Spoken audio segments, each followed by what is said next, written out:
Xin chào các bạn. Hôm nay mình xài bột pha sẵn hiệu Con Gà Trống của Úc.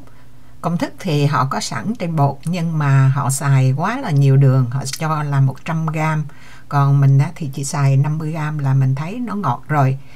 Và sữa thì người ta cho là 255g, 55ml, nhưng mà mình chỉ xài 240ml là vừa đủ. Họ hấp 20 phút, mình chỉ cần hấp cỡ 12 phút rồi tắt lửa để thêm 5 phút là ok. Và trong video này mình cũng chia sẻ cách xếp ly cho cái bánh nó đừng hở miệng. Bây giờ mình mời các bạn theo dõi cái cách mình làm. Trước tiên là mình đổ vô cái thau đánh bột là 240g sữa tươi, 100g đường.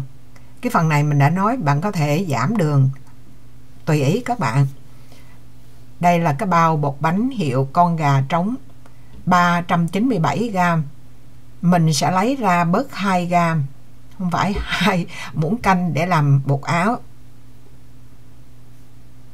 Cho bột vào trong cái thau đó rồi thì mình dùng cái vá mình trộn cho nó đều để chất lỏng nó thấm vào trong cái bột. Rồi mình sẽ cho bột nghỉ, nếu mà bạn có thời giờ thì cho bột nghỉ 5 phút để cho bột nó nở. Trước khi mình đánh thì bánh nó bột nó đẹp hơn. Nếu mà các bạn gấp thì có thể bỏ vô rồi mình trộn bột mình làm liền, không có cần phải chờ. Về đánh máy thì cái máy mình xài là cái máy Pro KitchenAid là 6W hả? Máy đâu có tự nhiên quay rồi. Bắt đầu thì mình đánh từ số 0 lên số 2 rồi số 4. Mình tùy theo cái máy của mình mà mình đánh. Tổng cộng cái thời gian mình đánh là 7 phút. Cái này là mình cho cái máy nó phim nó chạy nhanh hơn, chứ không phải là đánh nhanh như vậy. Rồi thì sau 7 phút mình cho dầu vô. Dầu mình sẽ xài 1 muỗng canh, mình để vô đó. Rồi mình, nếu mà máy mà bị nóng thì đây cũng thời gian cho cái máy nó nghỉ chút. Còn nếu mà máy mà thấy ok thì đánh tiếp. Đánh cũng cho khoảng thời gian đó là 7 phút, cũng tăng từ số 2 lên số 4. Sau khi đánh xong thì mình sẽ cho bột, đậy bột lại cho nó đỡ khô. Có thể thoa chút dầu trên mặt, còn không thì cũng được. Rồi đậy lại, mình cho bột nghỉ cỡ 30 phút. Ở trong bao thì nó nói 30 phút, nhưng mà bạn có thể để tới 45 phút cũng được. Nhưng mà một cái lưu ý ở đây, nó có vì nó mình không có nghe mùi yeast trong đó, thành ra bột này nó không có nở lắm, không có nở gấp đôi theo như là mình làm với yeast. Thì sau khi mình để 30-45 phút mình đem ra bàn. Mặt bàn thì mình cho cái bột khô đó, mình cho cỡ 1/3 cái bột khô mình giữ lại mình cho vô. Rồi bạn có thể cắt nó ra, chia nó ra làm đúng 12 phần, tùy theo cái lượng đường mình bỏ vô nhiều hay ít, mà cái trọng lượng của mỗi phần nó gia giảm từ 55 tới 62g. Đợt đầu mình làm 100g đường thì mình sẽ ra mỗi phần là 62g. Đợt thứ nhì mình làm có 50g đường thì mình ra là cỡ 55g một cục bột. Và cũng tùy theo cái vỏ đó mà mình sẽ làm nhân, chênh lệch nhau cỡ 10g. Bây giờ thì những cái phần của mỗi viên bột đó mình vò nó lại, mình bóp mình cái mí mình tém cái mí nó xuống ở phía dưới để thành những cái viên tròn như vậy. Cái ở phía trên là mặt láng để mình làm bánh cho nó, cái vỏ bánh nó đẹp hơn thôi. Tất cả là 12 viên. Tùy theo như mình nói hồi nãy là tùy theo cái vỏ bạn nặng bao nhiêu thì mình sẽ làm nhân nó tương ứng. Nhưng mình sẽ để công thức ở phần cuối video. Bây giờ thì mình bắt đầu vô phần gói bánh. Bạn thấy trên cái nhân của mình mình để cái miếng lạp xưởng là nó thêm cái hương vị lạp xưởng. Còn không thích thì không bỏ vô, nhưng mà nó cũng có cái công dụng nữa là mình để cái miếng lạp xưởng nó nằm lên phía trên khi mình để cái ngón tay cái lên đó nó không dính cái nhân, nó làm ướt cái tay mình. Nếu mà ướt cái tay thì mình tém bánh nó hơi dính Đây á, là mình bỏ lên cái dĩa, rồi mình để lên cái bàn tròn xay, cái miếng xay này để cho mình nó xay cái bánh mình cho nó tròn. Nhưng mà bạn lưu ý cách xếp như vậy á, không phải là bỏ lên dĩa trên bàn mà là nó làm cái miệng. Nhưng mà cách xếp bạn thấy khi mà mình tém xếp ly lên á, nó không chồng vô, nó không chồng khít vô mà nó hơi lài lài theo cái vòng tròn á. Như vậy á, là nó sẽ tạo ra không có đủ cái bột để mình túm cái miệng. Tuy bây giờ mình có thể túm miệng được, nhưng mà khi mà bánh nở ra là cái miệng nó sẽ bị nở. Đây là mình làm cho các bạn thấy cái sai lầm.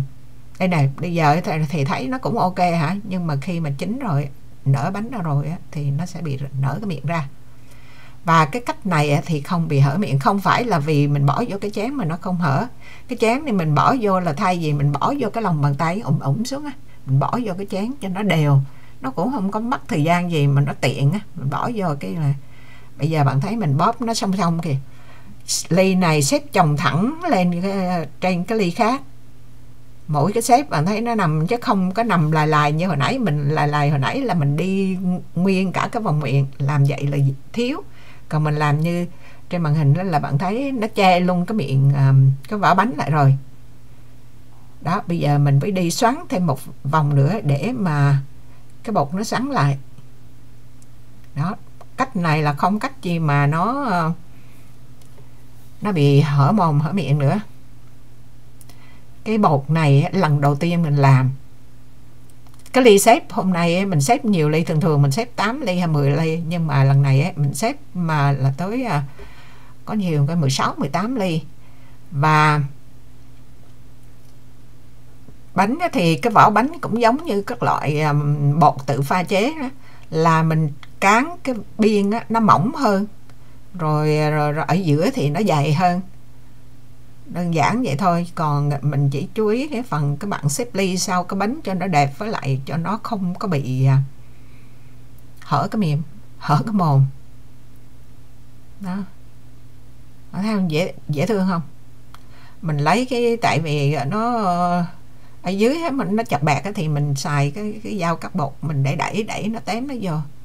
Cái này bạn thấy mình phải đẩy nó vô song song chung một chỗ thôi, nó chỉ chồng lên là cái bánh không bao giờ bị hở miệng.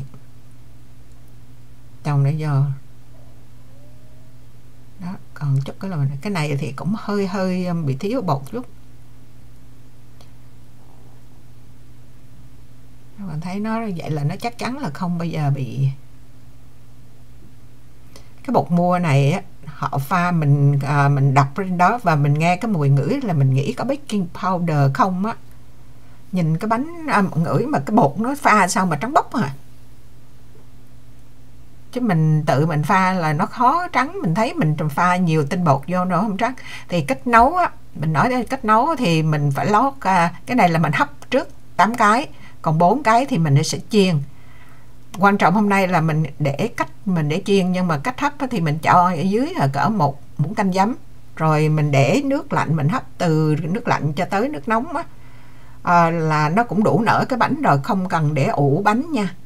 Nếu mà bạn có thời gian ủ cũng được, mà không cần ủ cũng được. Thì trong lúc 10 phút đầu là bánh vừa nở xong và cũng chín thịt ở trong, thì mình từ 10 tới 12 phút xong tắt lửa.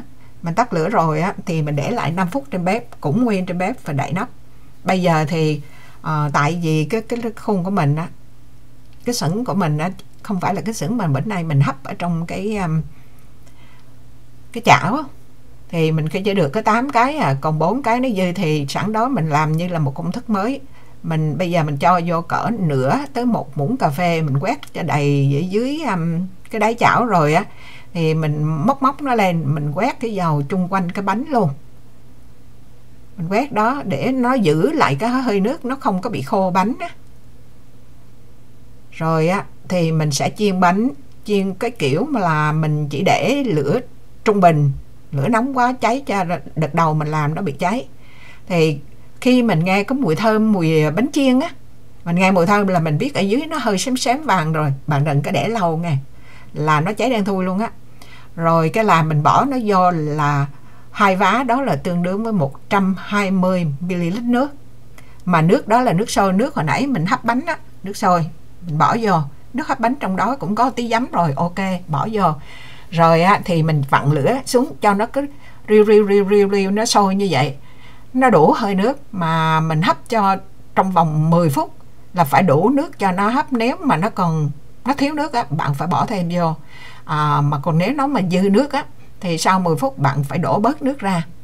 Rồi mình hấp từ 10 tới 12 phút tùy theo cái bánh của bạn to hay nhỏ. Xong rồi mình đậy nắp nguyên 5 phút. Rồi mình mới lấy ra để giữ cho bánh nó không có xẹp với lại cái thịt ở trong cho nó chín. Mình trang trí nó, mình bỏ thêm ở dưới cái bánh á, nó hơi xù xì chút nhưng mà không có ảnh hưởng gì. Nó cũng không có lòi nhưng lòi rụt ra gì hết trơn, bạn thấy không? Bảo đảm an toàn trên xa lộ luôn. Đó, mà mình chia sẻ thêm cái cách mà mình làm chiên chảo đây. Thời gian đó, mình cái bên tay trái là mình chiên đợt trước, ở dưới nó hơi xém cái nước nó vàng vàng dính lên cái bánh luôn á. Còn cái đợt sau đây 4 cái mình làm 2 bao bột, mỗi bịch đó là 12 cái bánh thì 8 cái mình hấp, 4 cái mình chiên nước á. Cái độ nở thì mình thấy nó cũng bằng nhau, nhưng mà cái thời gian mình nếu mà hấp bánh bằng xửng á, nó tốn hơn là nó tốn cái thời gian nấu nước sôi, từ nước nguội lên nước sôi, và nó để coi thử là nó tốn cái gì hơn nữa. Còn thời gian mình thấy nó bằng nhau. Nếu nó còn cái lợi là nếu mà bạn không có xửng, bạn vẫn có thể làm bánh bao theo cái kiểu này được. Bạn thấy ở dưới nó xém vàng vàng sơ, bạn muốn bạn xém nhiều á, thì các bạn có thể là khi mà mình chiên lúc đầu mình bỏ dầu vô để nó xém hơn chút, nhưng mà tốt hơn hết mình thấy nó xém vừa thôi, xém quá mình đổ nước vô, cái nước nó vàng nó dính lên trên đó. Đó, cái bánh nó như vậy đó. Cái mình làm 2 đợt, một đợt thì mình xài 100g đường, một đợt mình xài 50g đường, mình thấy cũng đối. Đó, đây là cái bánh mà mình nói nó hở miệng cái kiểu đó đó. Bạn thấy không? Khi mà mình đã tém bột rồi, dù mà khi bánh còn sống á, bạn thấy nó vẫn là miếm miệng đầy đủ, nhưng mà khi mình nấu nó nở lên ở trên nó mỏng á. Đó. Bột bánh thì nó mềm xốp bình thường, không có đó. Mình thấy mua bánh thì làm cho nó ok, cho nó lẹ cho rồi. Bây giờ thì mình chuyển qua cái phần làm nhân thì mình tính cho 12 cục nhân thôi nha. Mỗi nhà cục á, thì cỡ 45g. Thì mình xài 300g thịt heo xay. Mình mua cái loại này á, nó bán là 90% liên, tức là có 10% mỡ trong đó. Mình sẽ cho vô 1 muỗng tỏi, muỗng cà phê tỏi mình bằm rồi. Mình đọc hết lên, còn theo màn hình thì không cần theo màn hình, mình chỉ đọc cái đó. Bạn cái muốn thì bạn ngừng màn hình bạn xem. Rồi 1 ti dầu hào, chữ dầu hào mình viết chữ diêu chứ không phải chữ ô. Rồi 2 muỗng cà phê, teaspoon tức là muỗng cà phê đó, 2 muỗng nước tương, rồi nửa muỗng hắc xì dầu để cho cái thịt ở trong dồn nó đậm màu chút. Rồi nửa muỗng tiêu bột á. Rồi 1 muỗng cà phê dầu mè.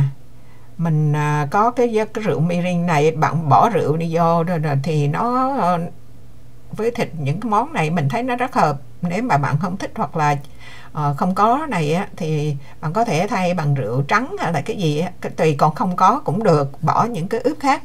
Còn nấm đông cô mà sau khi mà mình đã ngâm xong rồi á thì mình cân nó là 50g. Củ sắn thì 75g. Tất cả những cái thứ này đều là bằm nhuyễn sắc nhỏ xíu thôi. 75g hành tây cũng sắc nhỏ. Một cây lạp xưởng này á thì mình cũng luộc nó,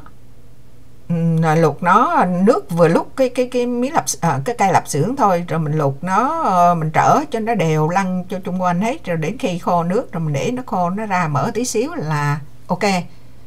Mình cho vô 2 muỗng canh nước lạnh để mà mình đánh cái thịt này cho nó khi nấu nó không có bị khô á.